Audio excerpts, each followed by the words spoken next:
जळगाव जिल्ह्यात इंस्टाग्रामवरील प्रेमासाठी एका बांगलादेशी तरुणीने थेट सीमा ओलांडून भारतात बेकायदेशीर प्रवेश केल्याची धक्कादायक प्रकार उघडकीस आलाय। शनीपेठ पोलिसांनी या तरुणीला ताब्यात घेतलंय, तर तिला आश्रय देणाऱ्या जळगावातील तरुणावरही गुन्हा दाखल करण्यात आलाय।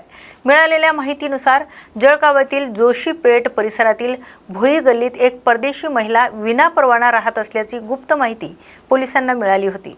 या माहितीच्या आधारे पोलिसांनी छापा टाकला असता 20 वर्षीय कोनिका राणी श्यामलचंद्र राय ही तरुणी आढळून आली, तर तपासादरम्यान तिच्याकडे कोणतेही वैध प्रवास दस्तऐवज किंवा पासपोर्ट मिळून आले नाही। तपासात धक्कादायक बाब समोर आली आहे। कोनिका राणी हिची जळगावातील सोने कारगीर चिन्मय जगन्नाथवाला याच्याशी इंस्टाग्रामवरून ओळख झाली होती।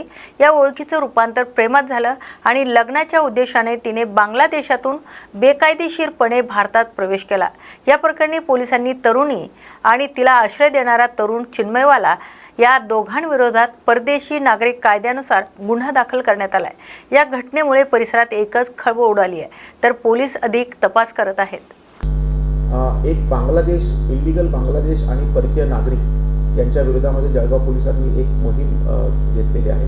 त्या अनुषंगाने शनीपेठमध्ये एक अवैधरित्या राहणारी बांगलादेशी महिला आपण आयडेंटिफाय केली। तिच्याकडे तिचा सर्च घेतला असताना तिच्याकडे बांगलादेशी पासपोर्ट देखील मिळून आलेला आहे।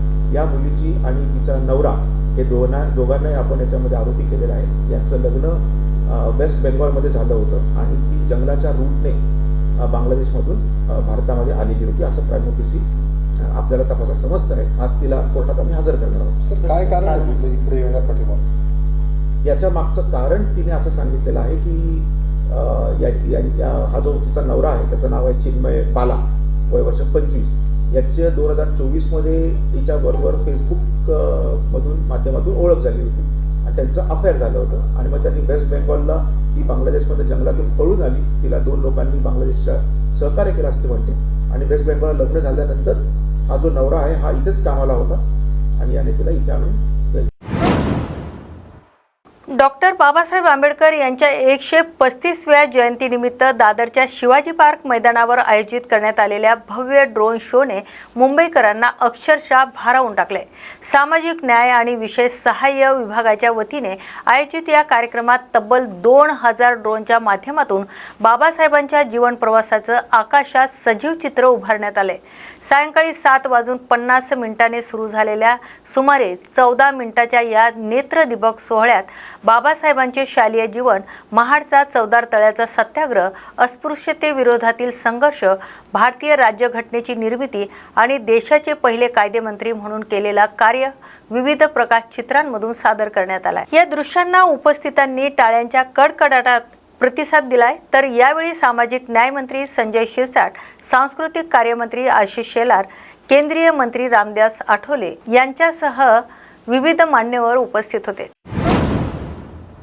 अमरावती शहरात गुन्हेगारीने पुन्हा एकदा डोकं वर काढलंय, तर रविवारी मध्यरात्री किरकोळ पैशाच्या वादातून एका तरुणाची निर्घृण हत्या करण्यात आली। या घटनेमुळे संपूर्ण शुक्रवार बाजार परिसर हादरून गेलाय, तर मिळालेल्या माहितीनुसार 38 वर्षीय सय्यद नाजिम सय्यद सालार असं मृतकांचं नाव आहे। नाजिमने आरोपी निशान भोवते याच्याकडे पैशाची मागणी केली होती। यावरून फोनवर झालेल्या वादानंतर नाजिम थेट निशानच्या घरी पोहोचला। तिथे निशान भोवते आणि त्याचा मित्र यशराज कोरी याच्यासोबत नाजिमचा जोरदार वाद झालाय। या वादाचं रूपांतर हाणामारीत झालं आणि याच दरम्यान यशराज कोरी यांनी धारदार चाकूने नाजिमच्या गळ्यावर सपासप वार केलेत।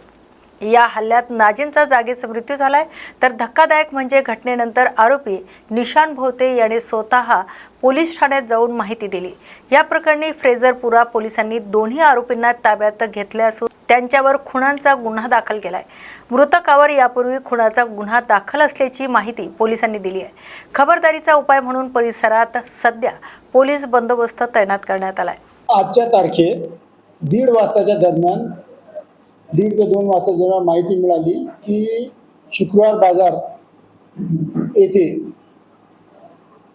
भांडण झालेले आहे आणि भांडणामध्ये एक व्यक्ती शुक्रवार बाजारच्या समोर मदिना मांडा सेंटरच्या गल्लीमध्ये पडलेला आहे। अशा माहितीवरून तात्काळ पोलीस तिथे गेले। पोलीस तिथे गेल्यावर एक व्यक्ती तिथं पडलेला होता आणि याने तर पूर्ण रक्तबंबाळ झालेला होता. त्याच्या पूर्ण आजूबाजूला चौकशी केली, त्या संदर्भात चौकशी केली. चौकशी अंती असे समजले की त्याचा 2 व्यक्ती यांनी मर्डर केलेला आहे. त्या 2 व्यक्तींचा आम्ही शोध घेतला. 2 व्यक्तींना आम्ही ताब्यात घेऊन त्यांना विचारपूस केली. त्यांनी सुद्धा पैशाच्या कारणावरून आमचे वाद होते असे सांगून खुनाचा गुन्हा आम्ही दाखल केलेला आहे. आरोपी आमच्याकडे 2 आहेत, 2 ताब्यात घेतलेले आहेत.